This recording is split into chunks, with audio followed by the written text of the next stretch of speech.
All right, my next guest won the NEF bantamweight vacant title this past Friday at NEF 45, beating Teddy Politis in round 3. And of course, it is Felipe Gunter on the show. Felipe, how are you? I'm doing great, man. Thanks for having me on. It's my pleasure, and you really look fantastic in the event. I mean, it was a back and forth fight. You guys really showed a lot of a well variety of your skill set throughout the fight. I just want to start with the game plan heading into this title fight because obviously biggest fight of your young amateur career. What did you guys have planned for Politis here for this title fight? Well, for Teddy, all we've kind of seen, all we had was like basically 3 minutes worth of footage from his last two fights, which were pretty quick. We knew he was going to go for the underhooks, pressure me against the cage, and go for a takedown and submission. So the whole camp, I was just, defending against that with my training partners. They were all trying to get me in that position, and I was just supposed to get out, try to keep it on the feet. He did surprise me with his striking. My plan was to just kind of strike with him, but his distance management was a lot better than I expected. He knew when to come forward, when to stop his forward movement, so he didn't walk into anything. Yeah, yeah, that's pretty much it. Although when he did get me up against the cage, I felt a lot more comfortable than I expected, so I kind of rolled with it. So yeah, that was the initial game plan. It kind of changed throughout the fight, but yeah, got the W. Why do you feel like you felt more comfortable against the cage? Was there like a strength differential, or you just felt like you'd be able to change the positions if need be? Yeah, I just I didn't feel as threatened as I thought I was going to be in those positions. I felt like my Brazilian Jiu-Jitsu defense was good enough to not really, be caught by one of those submissions. So, in the second round, I kind of chilled in guard for a little bit. I was working Ezekiel. I was kind of taking a little bit of a break because I ended up getting a little more gas than I anticipated. Um, but yeah, it ended up well. Yeah, no doubt about it. And ultimately, it was a round 3 sub. And nowadays with MMA, you just really never know what the judges are looking at, how they're scoring the fight. So tell me, what did John Rea, what did your corner tell you going into round 2 and 3? How did they feel, you were doing on the judges' scorecards? Well, John kept telling me to, keep it standing. He thought I was doing well with him with the striking. So there was a few situations where I had him up against the cage and I kind of broke away just to get it back to that striking exchange. But I started noticing that my gas tank wasn't really gonna allow me to keep it up on the feet. So, I kind of went against the game plan a few times and did grapple with him, which ended up being okay. But that was pretty much it. I think in the second round, I was starting to fade a little bit. I think I expended a little bit too much energy in the first. I usually am a little more composed in that first round. I like to kind of gauge my distance and feel out my opponent. But coming off that 47-second win, my last fight, I was, try to get him out of there quick, and it wasn't the best decision. So I ended up having to take part of that ground off. But I was in a safe position. I was just kind of working that Ezekiel from the guard. And yeah, third round, I went back to striking through that low leg kick, and he rushed in. I reversed the position, and then I made a technical mistake of breaking off, and then I backed up way too far. My intention was to get to like the center of the cage. I ended up going into his corner, and he pressured me up against the cage, went for that trip where he missed my leg and fell down, and then I was able to find his neck and capitalize on that small mistake that he had. This was your 4th amateur fight, so 3-0 leading into this title fight. How different did you feel getting ready to walk down to the cage? Were there any more nerves? Was it different than your previous fights? Definitely, yeah. There was a little bit more pressure this time around for sure. I'm used to kind of fighting early on in the night, and I think I got my gloves wrapped a little too late, and I didn't have as much warm up time as I'm used to. So kind of threw me off a little bit, but it wasn't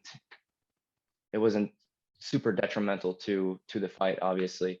How did you and your team score round 1 and 2? Did you feel like you did enough to win, or do you think that maybe he stole one of those 2 rounds? So I felt that I definitely won the first, and the second, I think the judges probably would have given Teddy that just because he did have the top position. And I was kind of working guard for a lot of that round. And I feel like they probably would have scored that in his favor because of it. He landed a couple strikes as I was working that. Ezekiel, nothing too crazy, but it did probably score points in their cards. So I felt it was 1-1 going into the third, and I needed to get that round back. So yeah, glad I got that sub when I did. Explain the feeling of actually winning the belt here for NEF. I mean, it's got to be pretty darn good. I mean, you're still so young in your amateur career. Can you compare it to something else you've accomplished in your life, or is this probably right at the top of the mountain for you?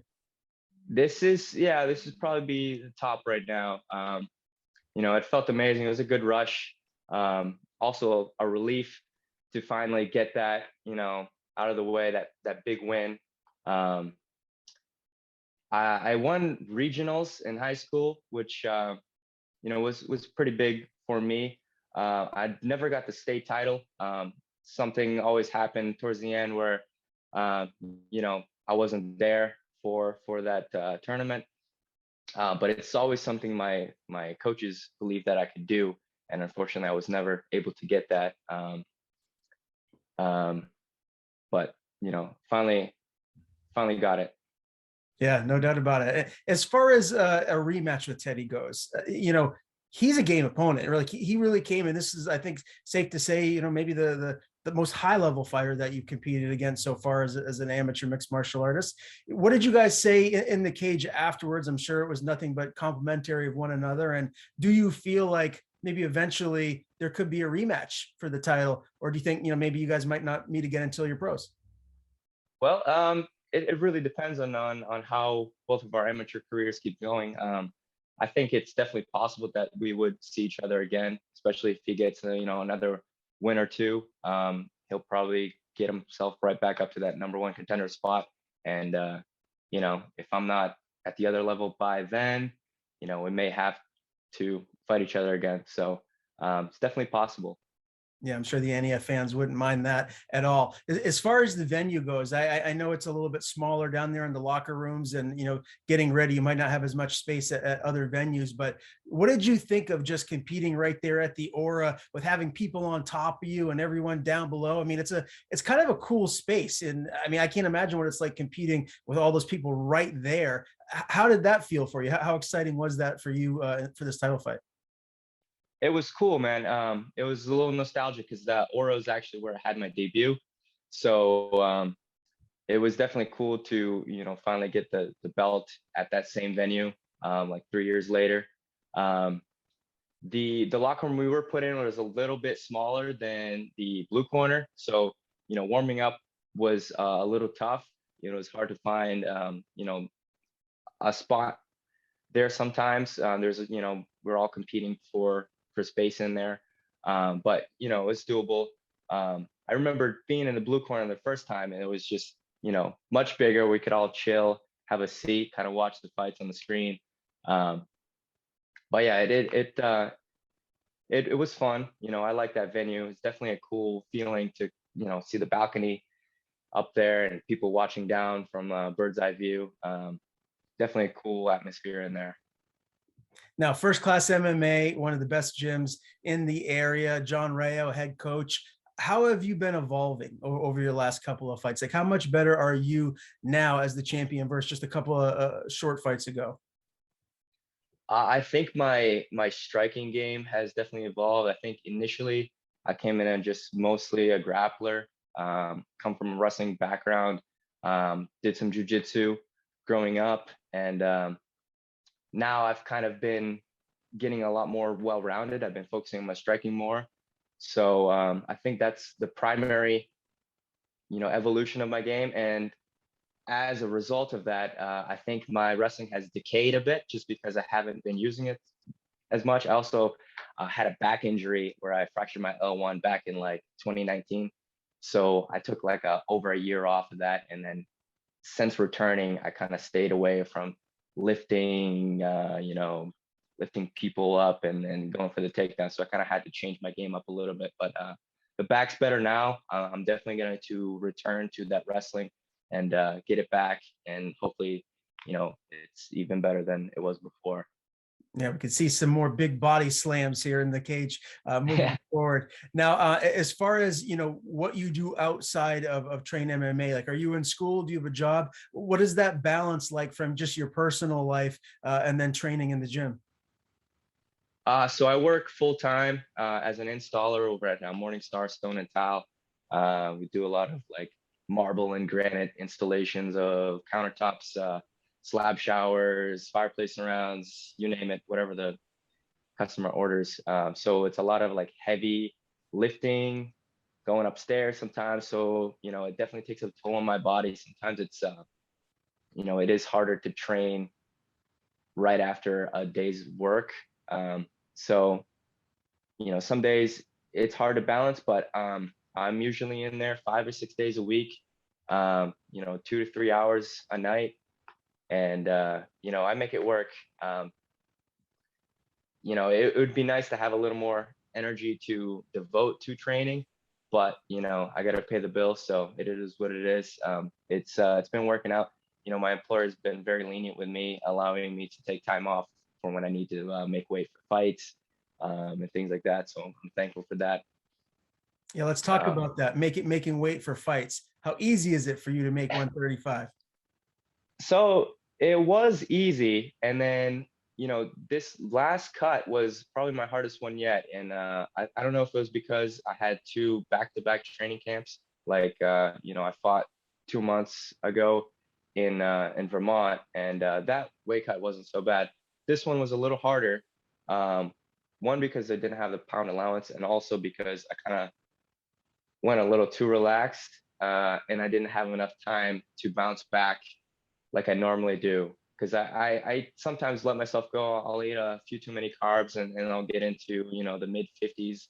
And then I had plenty of time to work myself back down. This time, a little shorter window, so it was a little more difficult, but I got it done. I didn't get much sleep. The day before weigh-ins, I think on my watch it tracked like 22 minutes total sleep time, and I was like laying in bed for 2.5 hours. So most of that night was spent just trying to sweat and trying to, I don't know, just in my head, like dehydrated, thinking about things. And yeah, it wasn't the greatest, but I think if I'm a little more disciplined and I don't let myself go too far, I won't have a problem in the future making that weight. Very good. And as far as your goals go for the sport, seems like anybody that I talk to, whether it's an amateur fighter here in Maine or someone that's a pro that out in California, they all want to make the UFC. That's the goal. If you're in this sport, that's the pinnacle, that's the top dog. Is that where your head's at? Or are you just laser focused on continuing to improve, turn pro eventually, and then make the UFC? Is that your dream? That's ultimately the dream, yeah. But right now, I'm just kind of focused on the next step. I don't want to look too far ahead. I'm just, focused on getting better every day. Just 1% every day. But eventually, that would be ideal to make it into one of the bigger promotions like that. How many amateur fights do you envision yourself having before you turn pro? It really depends. I want to go until I've really felt that I've, challenged myself in every area. I want to see some different style fighters and, use this time in the amateurs wisely and just kind of round myself out to the most I can before I make the step into the next level where, your record resets. So definitely want to take advantage of the amateur leagues for a little bit, maybe I don't know. It's hard to put a number on it. It's ultimately going to be up to my coach when he thinks I'm ready. So NEF 46, it's going to be Super Bowl weekend, February 12th, back at the Aura nightclub. Can the NEF fans expect to see you make your first title defense at NEF 46? It's quite possible. I'm going to spend the next few weeks. I'm going to talk it over with Coach John and see what he thinks is next for me.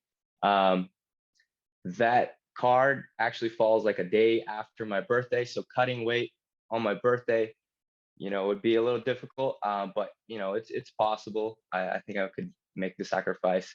But I haven't really thought about it too much. I'm just gonna use this next couple of weeks to kind of revisit the tape and then examine the areas that I need to work on.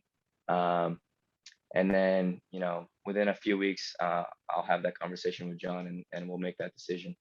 Makes sense. Now, last question for me. When you look at the amateur bantamweight landscape here, not just in Maine, but in New England, is there someone that comes to mind that, maybe you'd like to test yourself against, or a fight that makes sense? Is there any fighters that you really feel like are on your level that would, could very well be your next opponent or two? It's tough to say because I'm not too familiar with, the other fighters around. There's no one really that sticks out to me right now at the moment. But I'm open to whoever. Whatever style, grappler, striker. I want to test myself against them all. So. Very good. Well, I'll tell you what, man, you look really impressive so far. And again, congratulations on winning the NEF amateur bantamweight title over Teddy Politis at NEF 45. Pleasure chatting with you for the first time. Before I let you go, I want to give you the floor. Tell people where to follow you on social media. And if there's anyone you want to thank, any sponsors, the floor is yours. All right. Let's see. My Instagram is FBA Gunter, Gunter. Sponsors, I don't have too many right now. Don't really look into it too much, but I will say Avi Maldon at Massage on Main. He does ashiatsu massage, Thai massage, deep tissue. He usually gives me one before one of my fights, gets me nice and loose and ready. And Brandon at Chip City Fitness. That's where I get a lot of my strength and conditioning work done. Great spot to work out. Also First Class MMA, if you're interested in learning martial arts, jiu-jitsu. Awesome family to become part of. Shout out to all my coaches, training partners. I couldn't do this without any of you guys' help. Galera do Brasil, eu amo vocês e eu muito obrigado pelo suporte e eu vou visitar vocês nesse próximo ano. But yeah, that's it.